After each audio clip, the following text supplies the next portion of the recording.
Hi everyone, welcome back to my channel. This video is all about...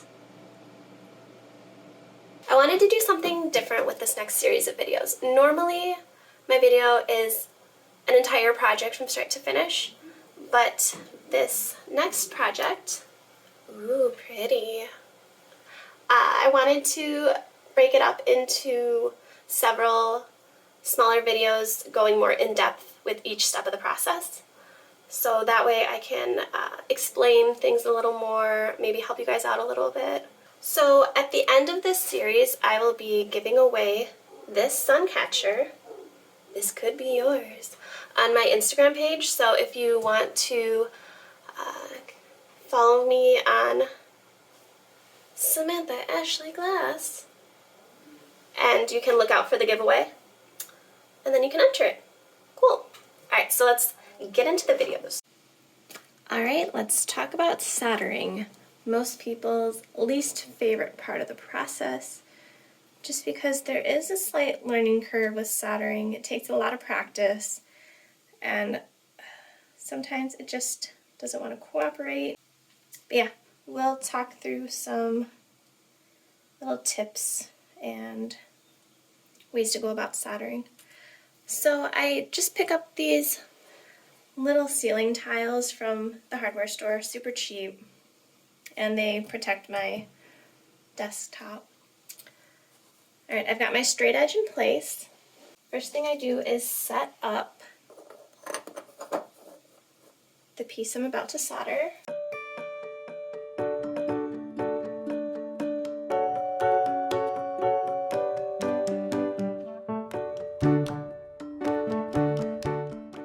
That looks pretty good.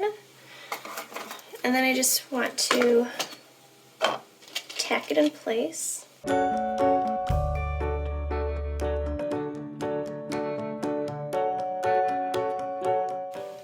And then I already stretched a piece of hobby came because I will be using that to wrap these little nuggets.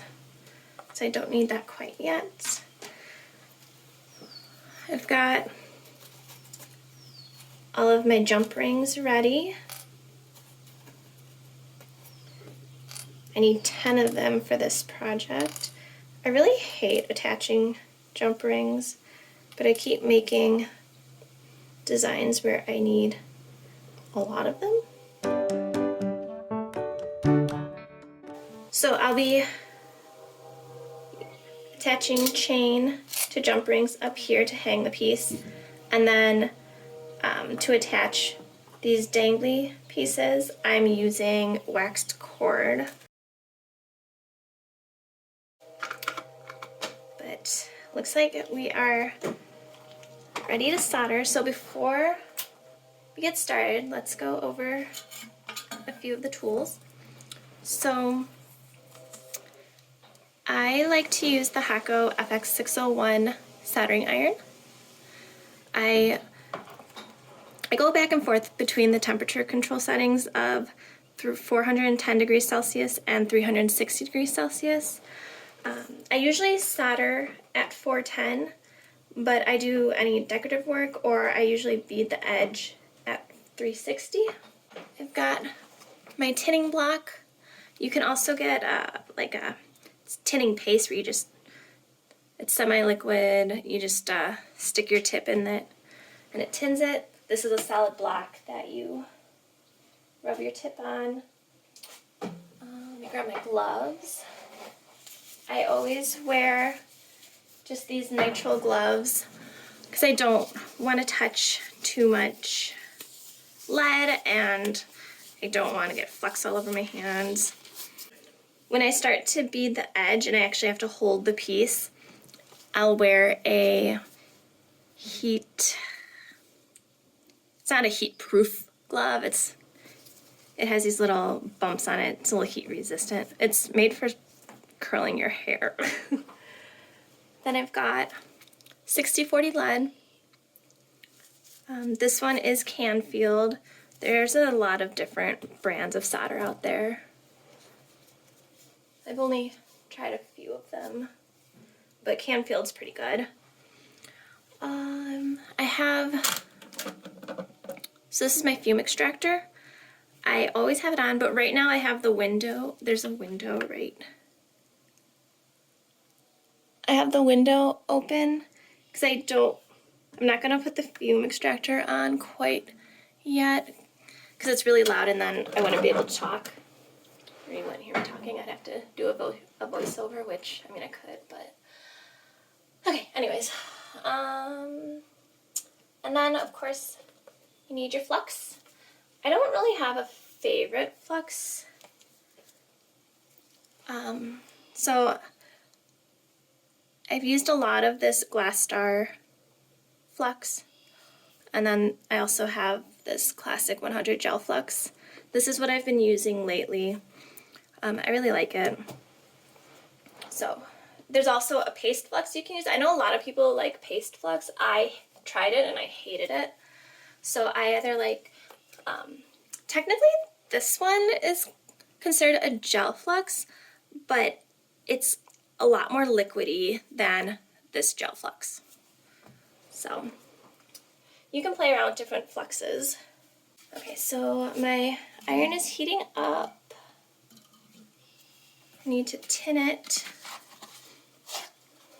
I actually find that I tin my tip a lot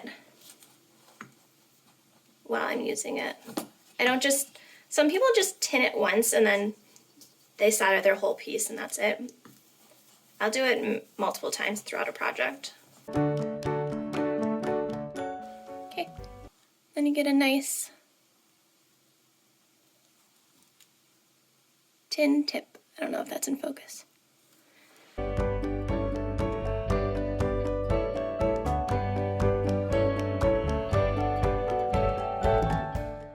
Okay, first thing I do is tack together the intersections of my piece.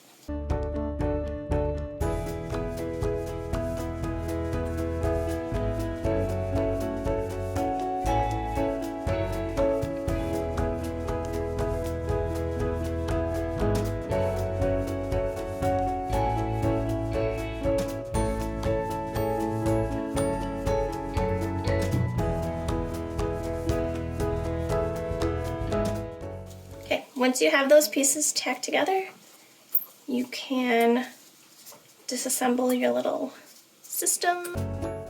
That's what it's called, the stained glass layout system.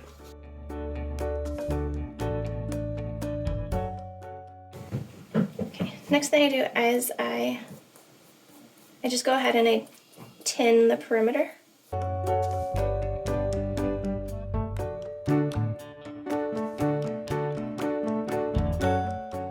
So some people use wet sponges to clean their tip off. I use the brass little thingies, but this one is pretty old.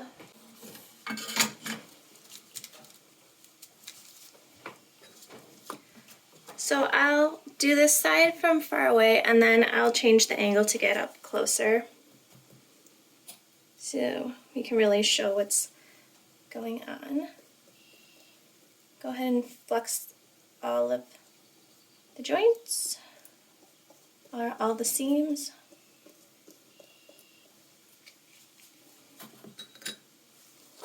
I hope I'm doing an okay job narrating what I'm doing. And it's kind of hard. So I like to,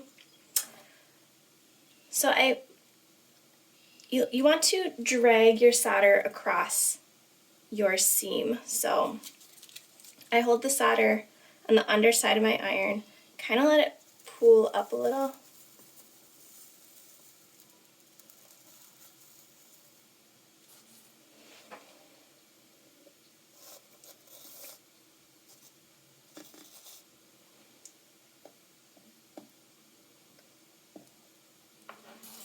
Sometimes you get a little too much.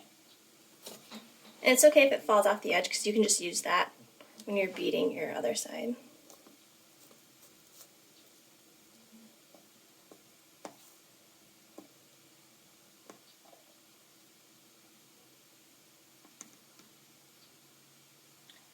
And then honestly, you can go over your solder lines as many times as you want to smooth them out. You might just want to be careful about heating up your glass too much, especially on thinner pieces, because you don't want any heat cracks.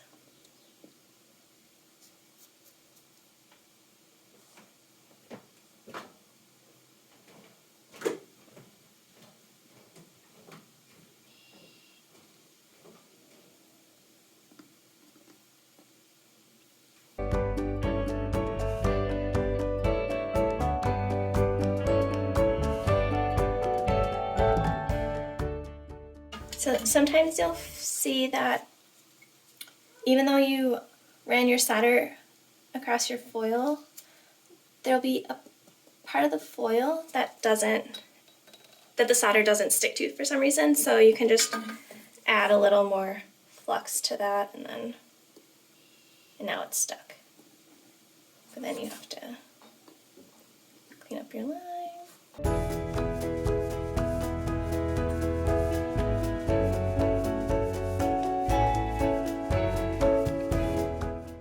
And I have this is actually a dental tool. I've had it forever, but I find it's really good for getting solder off if you get any solder balls anywhere.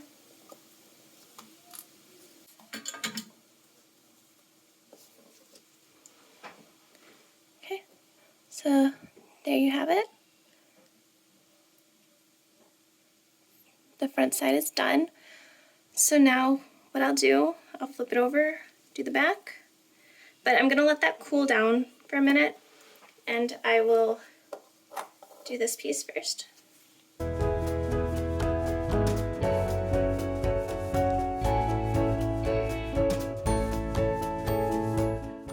Okay, hopefully this will help you see what's going on a little bit better.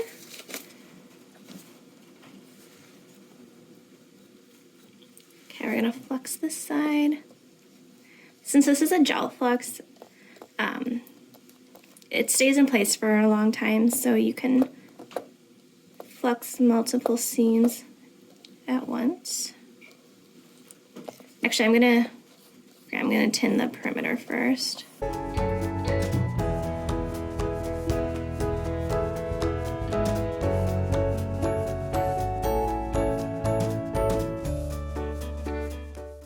And then when I turn a piece over, before I solder, I just like to tin my iron again.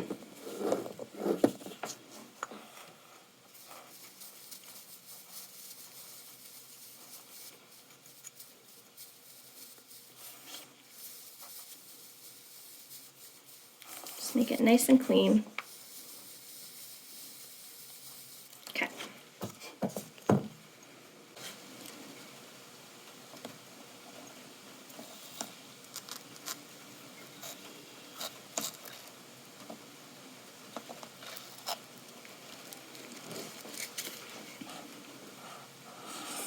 I get so nervous in front of the camera.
It's looking pretty good.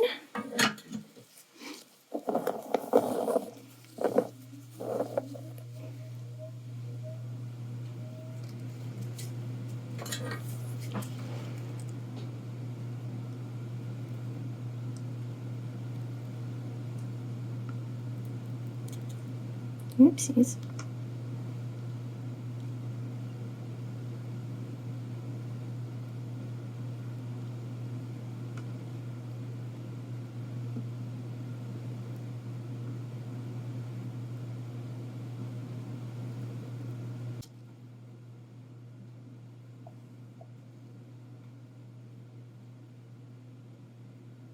Okay.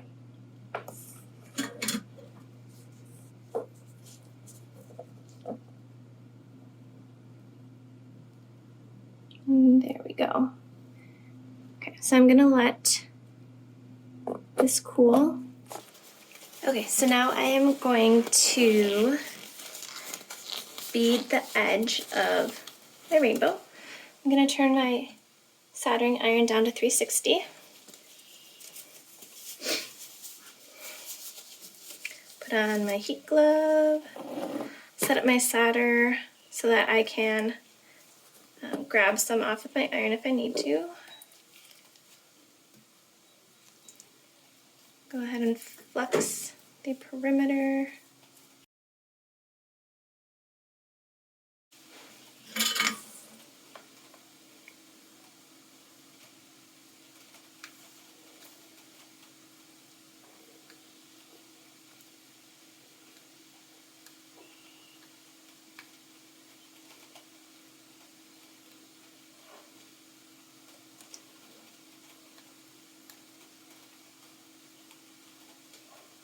So I'm just going around tapping, but I'm turning the piece as I go so that I want to get as even as a bead as I can. Straight edges are obviously the easiest.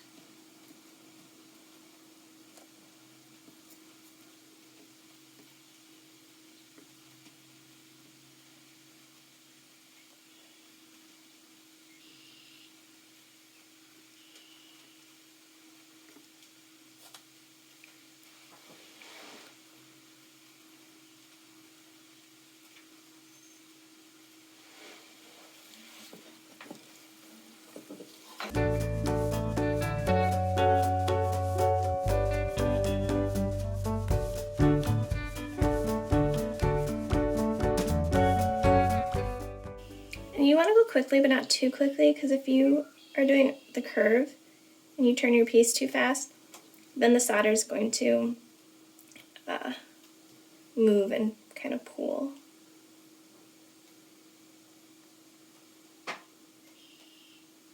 Okay.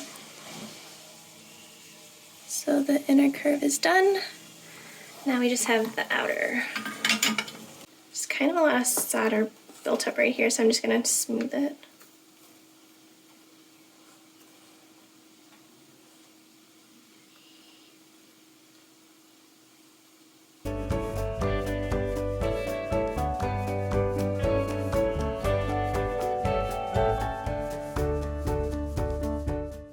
This is probably my least favorite part. It takes forever.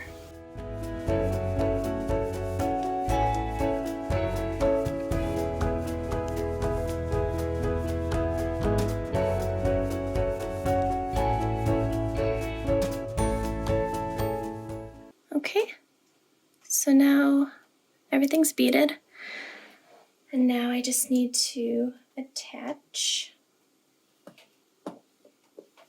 all of my jump rings. The easiest way to attach them is obviously on the back side in a seam parallel with your piece. However, I don't like to see my jump ring really, so for these rainbows, I am attaching my jump rings perpendicular. And then you always want to, so you see how the spot where the jump ring can open, you always want to bury that in solder. You have to make sure that you flux your jump ring. Get some solder.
So like I said, I'm using chain to hang the finished piece. So open up my jump ring, attach my chain. I like to attach my chain to the jump ring before I attach the jump ring because I don't like adding extra jump rings, if you know what I mean. Hold it over my seam. Well, let's get some flux on there. Hold it over my seam, get a little bit of solder, and then apply some heat so that it buries in there. There we go. And when you're attaching your jump rings, if you find you need to clean up your solder lines a little bit, you can always do that too.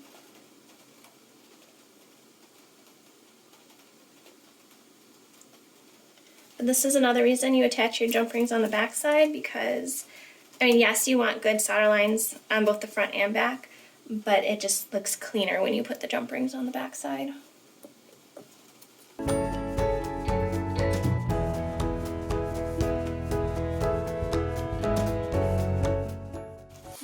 And like I mentioned in the other videos, this piece that I am working on right now is, I'm doing a giveaway for it on my Instagram page. So if you want to follow along with that, it won't be until, although, let's see, when you're watching this video, it'll probably be in June. So I'm either doing the giveaway in late June or early July. It's whenever I finish the rest of my collection. Okay.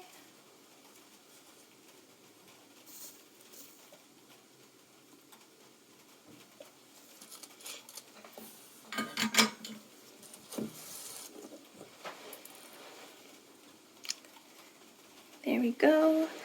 I'm gonna let those jump rings cool because I need to add more solder reinforcement on the front side. But if you start heating it up too quickly, then your jump ring is gonna fall off because it'll get too hot. I've done that before and it's really frustrating. So.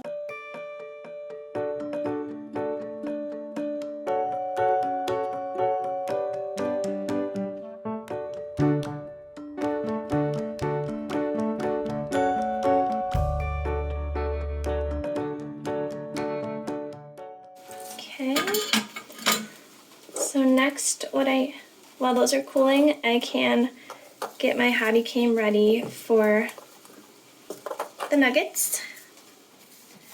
Okay, so like I said, I already stretched my hobby came.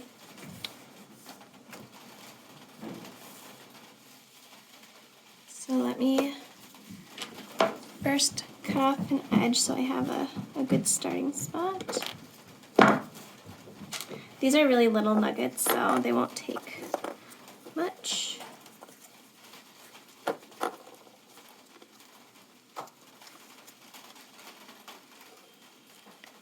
Then I just start wrapping them until it touches, and then I just cut it there. I don't want to cut it, I don't want to try to get it perfect the first time because you risk maybe cutting off too much. And then I usually, on the hard table next to me, I'll go around and just like push it into shape to get a nice rounded edge.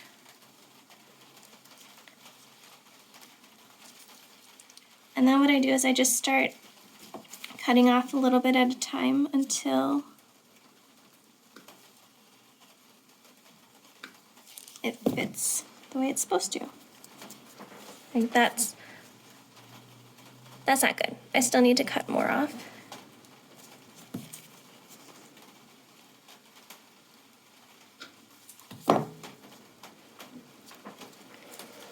Okay. So that's good, but if you see it's not perfectly round, it's a weird shape, that's where rolling it around like this on a hard surface comes in handy, because then it makes nice and round. And then you're just going to, well, here, I'll finish these first.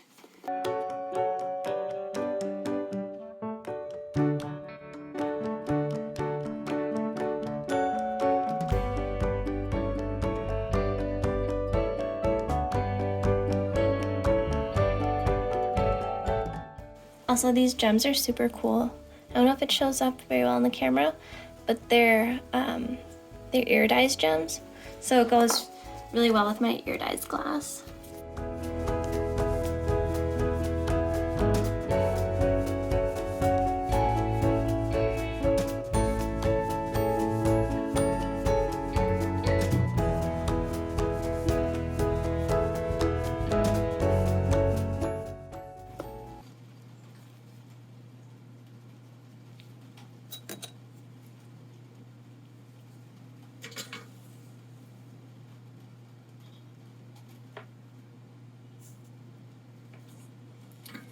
You don't want to, so when you're tacking these closed, ooh, see that's instant hot already. You don't want to apply too much heat to it because the lead gets hot super fast and it melts very easily. So you risk melting it if you hold your heat there too long.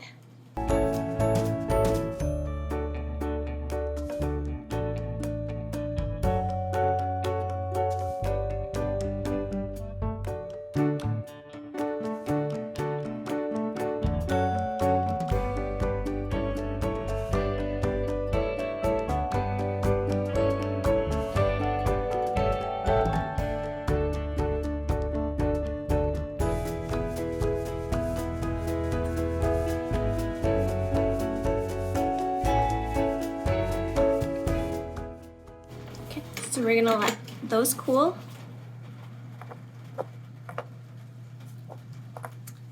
Let's finish this little pendant. So I have solder on.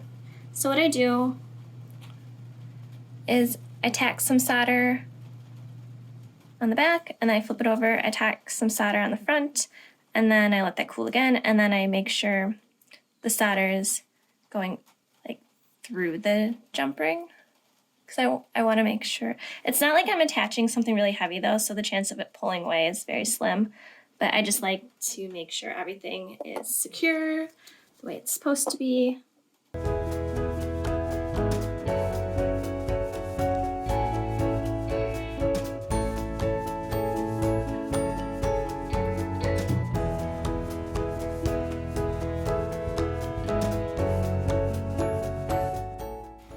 And then what I like to do on,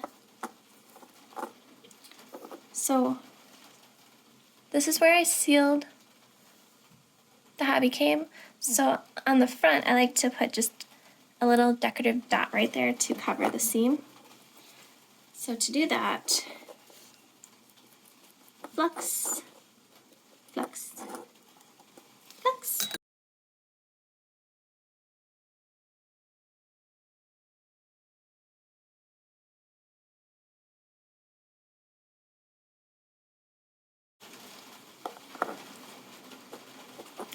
see, you get a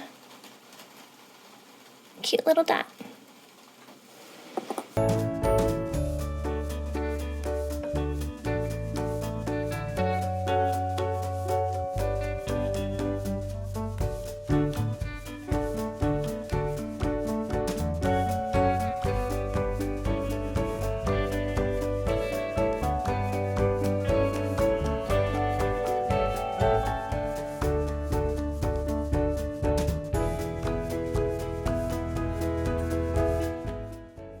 Okay, so I'm just gonna clean up the rest of